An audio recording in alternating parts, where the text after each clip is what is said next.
আসসালামু আলাইকুম ফ্রেন্ড, সবাই কেমন আছেন? আশা করি সবাই খুব ভালো আছেন। তো আজকে আমি বানাবো খেজুর গুড়ের রসগোল্লা। তো শীতের মরশুমে খেজুর গুড়ের রসগোল্লা কার না খেতে ভালো লাগে। তো চলুন আজকে সেটাই বানিয়ে নিই। প্রথমে একটা পাত্র গরম করে তার মধ্যে অল্প একটু পানি দিয়ে নিলাম, যেটা প্রত্যেক বাড়ি করে থাকি। আপনাদেরও বলে থাকি যে পাত্র গরম করে পানি দিয়ে নেবেন, তাহলে দুধটা তলায় লেগে যাবার ভয় থাকে না। 1 লিটার পরিমাণ দুধ আমি এখানে নিয়ে নিচ্ছি।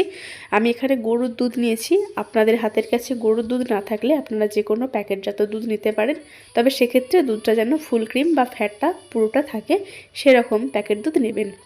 তো দুধটা ফুটতে দিয়ে এখানে ছোট্ট একটা চামচের 3 চামচ পরিমাণ ভিনিগার নিয়ে নিলাম আর 6 চামচ পরিমাণ পানি দিয়ে নিচ্ছি। যতটা ভিনিগার নেবেন তার ডবল পানি দেবেন, তবে 1 লিটার দুধের জন্য এই চামচের 3 চামচ ভিনিগারই যথেষ্ট। তো এটা মিক্সড করে একটা সাইডে রেখে দিচ্ছি। আর দুধটাকে অনবরত এইভাবে নাড়তে চাড়তে ফুটিয়ে নিতে হবে, সর পড়তে দেওয়া যাবে না। পারফেক্ট ছানা তৈরি করার জন্য এইভাবে নেড়েচেড়ে দুধটাকে ফুটিয়ে নিতে হবে। তো দেখুন, যখনই একবার জাস্ট এরকম বলক উঠে ফুটে আসবে তখনই কিন্তু ফ্লেমটা অফ করে দিতে হবে। তো আমি ফ্লেমটা অফ করে দিয়েছি আর এইভাবে নেড়েচেড়ে অল্প একটুখানি ঠান্ডা করে নেব। দুধের তাপমাত্রাটা একটুখানি কমিয়ে নিতে হবে। আপনারা চাইলে এর মধ্যে অল্প একটু ঠান্ডা পানীয় ব্যবহার করে নিতে পারেন। তো প্রায় 3 থেকে 4 মিনিট মতো নেড়েচেড়ে ঠান্ডা করে নিয়েছি। তারপরে অল্প অল্প করে যে ভিনিগার মিশ্রিত পানিটা রেখেছিলাম সেটার মধ্যে দিয়ে নিয়েছি।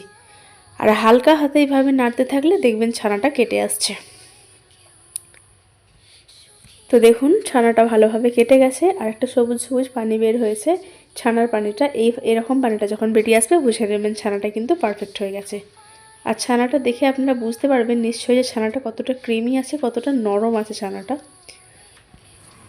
তো পারফেক্ট যদি ছানা তৈরি করতে চান এই প্রসেসে ছানাটা করবেন, তাহলে সব মিষ্টি পারফেক্টভাবে তৈরি করে নিতে পারবেন। তো ছানাটা কেটে যাওয়ার পরে ওই পানির মধ্যে বেশিক্ষণ রাখবেন না, তাহলে ছানাটা সেদ্ধ হয়ে যাবে, শক্ত হয়ে যাবে। তো একটা স্ট্রেনারের মধ্যে পাতলা একটা সুতির কাপড় দিয়ে ছেঁকে নিলাম আর ঠান্ডা পানি দিয়ে ধুয়ে নেব, যাতে ভিনিগারের গন্ধটা চলে যায়। এবারে এইভাবে একটুখানি উঁচুতে টাঙিয়ে রেখে দিতে পারেন যাতে করে পানিটা ঝরে যায়, কিংবা ওই ছানার ওপরে কিছু ভারী কিছু চাপা দিয়ে রেখে দিতে পারেন যাতে করে পানিটা খুব ভালোভাবে ঝরে যায়। প্রায় মিনিট 15 মতো আমি ওটাকে ঢাকা দিয়ে রেখে দিয়েছিলাম শিলপাটা দিয়ে। এখন একটা পাত্র নিয়েছি যার মধ্যে এখানে আমি খেজুর গুড় দিয়ে দেব।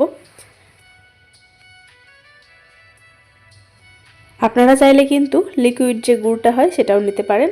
তো আমি খেজুর গুড় নিলাম। এখানে প্রায় 4 থেকে 5 চামচ মতো চা চামচের খেজুর গুড় নিয়ে নিয়েছি। আর পানি দিয়ে দেব 3 থেকে 4 বাটি পরিমাণ।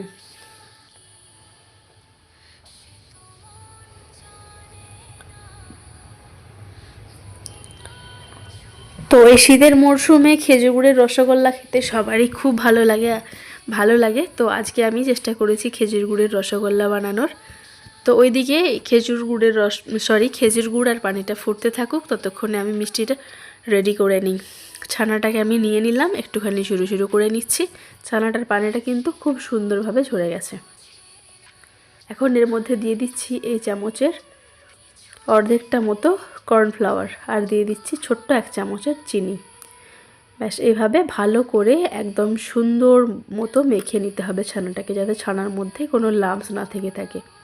এখন দেখুন খেজুর গুড়টা খুব সুন্দরভাবে ফুটে উঠেছে। প্রায় মিনিট 5 মতো ফুটিয়ে নিলেই হবে। তো এই 1 লিটার ছানার থেকে মোটামুটি আমার 10টা মতো রসগোল্লা হয়েছে। তো এইভাবে পাকিয়ে নেব আর ওই ফুটন্ত রসের মধ্যে দিয়ে নেব। তো এক এক করে সবগুলো রসগোল্লাই আমি দিয়ে নিচ্ছি। তো এই রসগোল্লাটা বানানোটা কিন্তু খুবই সহজ, আপনারা একবার বানিয়ে দেখতে পারেন। যারা প্রথমবার রসগোল্লা ট্রাই করবেন তারা এইভাবে একবার বানান, কথা দিচ্ছি একদম পারফেক্ট রসগোল্লা বানিয়ে নিতে পারবেন। তো ঢেকে আমি প্রায় 25 মিনিট মতো এটাকে সেদ্ধ করে নেব। 10 মিনিট পর আমি ঢাকাটাকে খুলে নিলাম। তো এখন এইভাবে একটু নাড়াচাড়া করে দিচ্ছি যাতে রসগোল্লাগুলো নিচ থেকেই উল্টে পাল্টে যায়। এদেরকে উল্টে পাল্টে দিতে হবে না, এভাবে একটু নাড়াচাড়া করলে দেখবেন নিজেরাই উল্টে যাচ্ছে। তো এখন রসটা কিন্তু ফুটে ফুটে অনেকটাই কমে গেছে, সেক্ষেত্রে আমি এই জায়গাতে একটুখানি গরম পানি অ্যাড করে নিচ্ছি। তবে অবশ্যই ফুটন্ত গরম পানিটা অ্যাড করে নেবেন, ঠান্ডা পানি এর মধ্যে দেবেন না।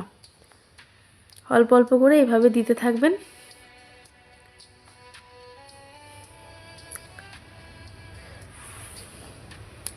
নিজেদের পরিমাপ মতো একটা দিয়ে নেবেন।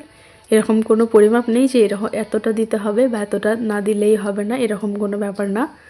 তো ফুটন্ত পানিটা আমি দিয়ে নিলাম। প্রায় 25 মিনিট মতো আমি রসগোল্লাগুলোকে সেদ্ধ করে নিয়েছি। এবারে একটা ঠান্ডা পানিতে, একটা বাটির মধ্যে ঠান্ডা পানি নিয়েছি, যার মধ্যে রসগোল্লাটা দিয়ে দেব। যদি ডুবে যায় তাহলে রসগোল্লাটা সুন্দরভাবে তৈরি হয়ে গেছে। তো দেখুন এই যে রসগোল্লাটা কিন্তু সুন্দরভাবে পানির মধ্যে ডুবে গেছে। আর এখন রসগোল্লা আমার পুরোপুরিভাবে রেডি হয়ে গেছে খাওয়ার জন্য। তো দেখুন কতটা সুন্দর দেখতে লাগছে, একদম পারফেক্ট খেজুর গুড়ের রসগোল্লা হয়েছে আজকে। তো একবার বাড়িতে এভাবে বানিয়ে দেখতে পারেন। তো শীতকালেই কিন্তু আমরা খেজুর গুড়ের রসগোল্লা খেয়ে থাকি, আর খেতে খুবই ভালো লাগে এই শীতকালে খেজুর গুড়ের রসগোল্লাটা। আর এই রসগোল্লার ভেতর অবধি রসটা কিন্তু খুব সুন্দরভাবে ঢুকেছে, দেখতে পাচ্ছেন, দেখে বুঝতে পারবেন নিশ্চয়ই রসগোল্লা কত সুন্দর হয়েছে। তো এই ছিল আমার আজকের রেসিপি। আপনাদের কাছে কেমন লাগলো? যদি ভালো লেগে থাকে অবশ্যই একটা লাইক কমেন্ট শেয়ার করে দেবেন। চ্যানেলটাকে সাবস্ক্রাইব না করে থাকলে অবশ্যই চ্যানেলটাকে সাবস্ক্রাইব করে নিয়ে পাশে থাকার অনুরোধ রইল। দেখা হবে আপনাদের সাথে পরবর্তী নতুন একটা ভিডিও নিয়ে। আপনারা ভালো থাকবেন, সুস্থ থাকবেন, সাবধানে থাকবেন।